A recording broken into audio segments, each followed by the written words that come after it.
Salut Stella, on va parler un peu de, de tout ça aux gens, de projecteurs entrepreneurs. Toi, j'aimerais qu'on prenne un moment pour parler de ton activité. Euh, D'oser porter ce à quoi on croit et qu'on incarne dans sa chair. Et toi, Ouais. c'est vraiment ce déclic-là que tu as eu aussi, au-delà du design humain. C'est Oui. de te dire, je suis sur un chemin où maintenant, en fait, ça, j'y crois tellement et je l'ai tellement vécu dans ma chair que maintenant, je m'en cache plus. Tu veux en parler un peu de ton activité ou pas? Alors oui, oui, bien sûr. Alors en fait, j'ai encore un peu de mal parfois à faire la jonction entre les deux. En fait, on va dire j'ai deux métiers. Alors, il y en a un que je ne considère pas trop comme un métier du coup. Moi, je suis fasciathérapeute, c'est pas le mot. J'ai pas le droit de l'utiliser. Je suis pas médecin, je suis pas kiné, je suis pas ostéo, mais j'ai été Hmm, formée par ceux qui ont créé la méthode. Donc eux, d'accord. pour les gens comme moi, pour les psychologues, les gens du bien-être, ils ont appelé ça la somato-psychopédagogie. Un nom un peu Ok. barbare, mais dedans il y a somato et psycho. Donc ça veut tout dire. Ah, En fait, l'idée, c'est, on travaille toujours avec les fascias, on ne travaille qu'avec les fascias, mais vraiment, l'idée, c'est d'accorder, de retrouver une unité somatopsychique. Et pour moi, ça a été la révélation. Pour reprendre juste une ligne sur mon parcours, parce que ça donne tout son sens, moi, il y a 20 ans, j'ai été formée, je suis psychologue de métier. J'ai quitté très rapidement le métier parce que j'avais demandé pourquoi on ne s'occupait que de la tête et pas du corps, et on m'avait dit, c'était là, le corps, c'est pas notre affaire.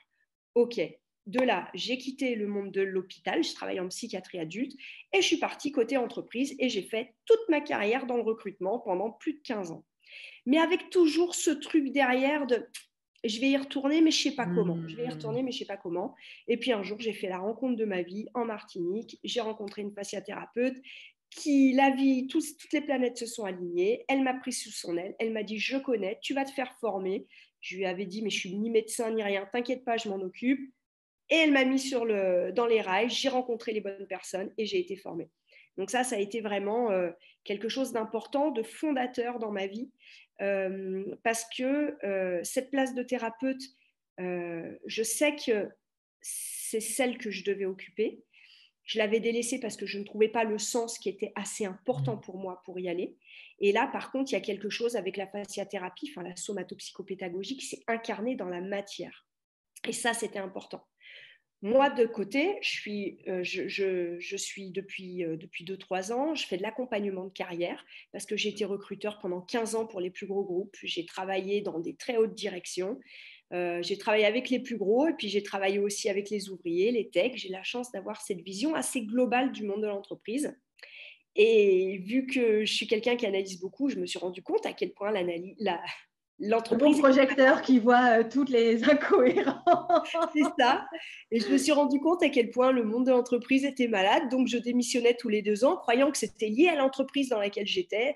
Et au final, tu te rends compte que non, l'entreprise est malade. Mhm, Et mhm. puis, euh, et puis en fait, je me suis dit, mais faire un accompagnement uniquement intellectuel sur pourquoi tu veux changer de poste, qu'est-ce qui t'emmène à te reconvertir, pourquoi tu veux évoluer, juste en étant d'un point de vue purement intellectuel, c'est pour moi, il manquait un élément. Et j'ai Mhm. décidé en fait d'y adjoindre la fasciathérapie. Donc ça veut dire que je reçois des personnes et parfois quand on débriefe, quand on fait connaissance, je me rends compte qu'il y a beaucoup de douleurs corporelles. Les personnes sont en souffrance, il y a du mal-être, il y a du burn-out. Donc au Mhm. départ, je dis voilà. C'est un peu comme toi quand tu dis que tu ne vas pas directement commencer par service par design, tu recommences par la base. Moi, la base, c'est on va se réincarner, on va reprendre possession de son propre corps, on va aller regarder ce qui se passe au niveau des douleurs, du mal-être, on va aller soigner ça, on va beaucoup méditer, parce que je les emmène aussi dans la méditation, parce que la fasciathérapie amène à la méditation, la méthode de Danimois emmène à la méditation. Et puis, parfois, une session, les personnes vont méditer, et puis on aura une séance, et puis petit à petit, elles vont reprendre confiance. Et puis petit à Mhm. petit, dès lors que tu libères le corps, tu libères la pensée. Et si tu libères la pensée, tu l'empêches de tourner en rond, et puis tu deviens plus créatif. Et puis tu retrouves du sens aussi. C'est D'ailleurs, des allers-retours presque, hein. Je me c'est ça. souviens, tu disais en fait le process qu'on a vécu, c'est un process à part. C'est un process un peu à part dans la mesure où, quand moi je me suis lancée, que j'ai voulu travailler avec toi, il y avait déjà d'une part quelque chose qui était amorcé, qui était lancé, qui était en route. Mais il y avait une demande, je dirais déjà, il y avait une demande profonde. Et la demande, c'était moi, en tant qu'entrepreneur, du coup, projecteur, quelle va être ma plus-value? En quoi je vais pouvoir me démarquer des autres? Et ce n'était pas en termes de qu'est-ce que je vais vendre, comment je vais le vendre. Ce n'était pas tant ça. C'était où est-ce que je vais aller puiser en moi dans quelque chose qui est juste pour moi, juste pour l'autre, et qui va faire que mon accompagnement va être juste en fait, sans me renier, sans vouloir trop en faire, sans vouloir prendre une posture qui n'est pas la mienne, sans vouloir ressembler à quelqu'un d'autre. Je ne veux pas ressembler à Hélène, je suis Stella. Je ne veux pas ressembler à n'importe qui d'autre, je suis toujours Stella. Et là, moi, c'était important et c'était tout ce que je recherchais avec toi, c'était de me respecter avant tout en tant qu'entrepreneur. Et ça, pas je pense être qu'on l'a couvert. quelqu'un d'autre, tu vois. Ouais. Et c'est vraiment ce que je venais chercher. Et toi, en plus, tu apportes ce regard très différent via le design humain que moi, je ne connaissais pas, allez, 8 mois auparavant. C'était une découverte. Mais quand j'ai fait cette découverte, je me suis dit, waouh, là, il y a quelque chose à creuser. Pour la première fois, je trouve un outil percutant. Et après, j'ai pu le développer avec toi. Ouais. Et c'est tellement important, cette notion d'être soi. Mais pour ça, eh ben, ça passe par comprendre les 1001 manières dont on n'est pas soi. Et c'est ça. Et c'est ça qu'on a beaucoup travaillé. Je pense que chacune à votre manière est venue vous remuer profondément. C'est Nadia Suzanne qui parle de déconstruction avant une reconstruction. Et donc, j'ai pris ces termes et j'ai changé les textes sur mon site internet en conséquence. Parce que c'est ça, c'est dire avant de construire sur la base de qui on est, de capitaliser en s'appuyant naturellement sur ce qui est tellement fluide en nous, ben, il faut également déshabiller tout ce qu'on croit qu'on est. Totalement, totalement. Et tu vois, moi, pour prendre un exemple du coup très concret, parce que tu fais les ponts toujours avec le design humain. Par exemple, moi, via mon profil 4-6, moi, j'ai toujours une idée, du coup, une fausse idée. Pour moi, le réseau, oui, mais ça n'existe pas, tu vois. Toi, tu me ramènes en disant, attention, la force chez toi, ça va être le réseau. Bon, d'accord. Donc là, déjà, tu déconstruis. Tu dis, mais attends, moi, jusqu'à présent, je faisais un peu du coup de l'entrepreneuriat à la sauce, on va dire, occidentale, classique. Je poste, on me répond, etc. Jusqu'au moment où je mets en application, OK, a priori, la force, elle va être dans mon réseau. On y va, je teste.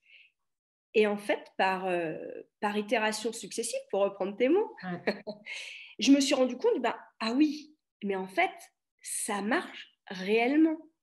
À vous, les lignes 4, c'est foufou. Hein.